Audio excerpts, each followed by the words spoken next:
कू क्लक्स clan या केकेके के डरावने और जटिल इतिहास में गोता लगा रहे हैं। इस गुप्त संगठन ने अमेरिकी इतिहास पर एक अमिट छाप छोड़ी है और इसकी कहानी नफरत, डर और प्रतिरोध का मिश्रण है।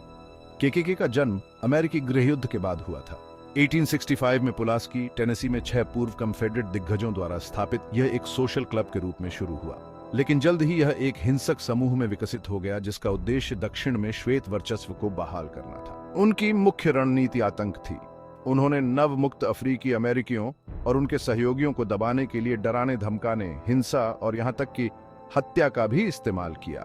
उनका सिग्नेचर लुक, हुड वाले वस्त्र और जलते हुए क्रॉस, जिनका उद्देश्य भय पैदा करना और गुमनामी बनाए रखना था। 1870 के दशक में केकेके ने अपनी पहली गिरावट देखी प्रवर्तन अधिनियमों के माध्यम से संघीय सरकार के हस्तक्षेप के लिए धन्यवाद।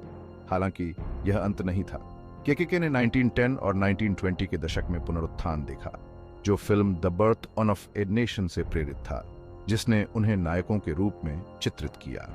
केकेके की यह दूसरी लहर केवल अश्वेत विरोधी नहीं थी। उन्होंने अप्रवासियों, कैथोलिकों, यहूदियों और किसी को भी निशाना बनाया जो एक सच्चे अमेरिकी की उनकी परिभाषा में फिट नहीं था।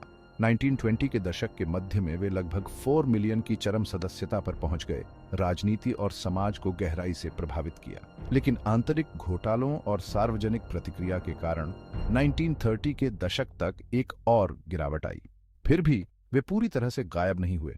1950 और 60 के दशक के नागरिक अधिकार आंदोलन ने क्लान गतिविधि में एक और उछाल देखा।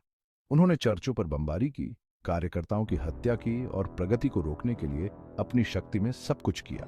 आज केकेके अपने पूर्व स्व की परछाई है, लेकिन उनकी विरासत समाज में व्याप्त घृणा और विभाजन की गहराई की एक स्पष्ट याद दिलाती है। इस अंधेरे अध्याय को केवल एक ऐतिहासिक फुटनोट के रूप में नहीं, बल्कि नस्लवाद और असहिष्णुता के खिलाफ चल रही लड़ाई में एक सबक के रूप में याद रखना आवश्यक है।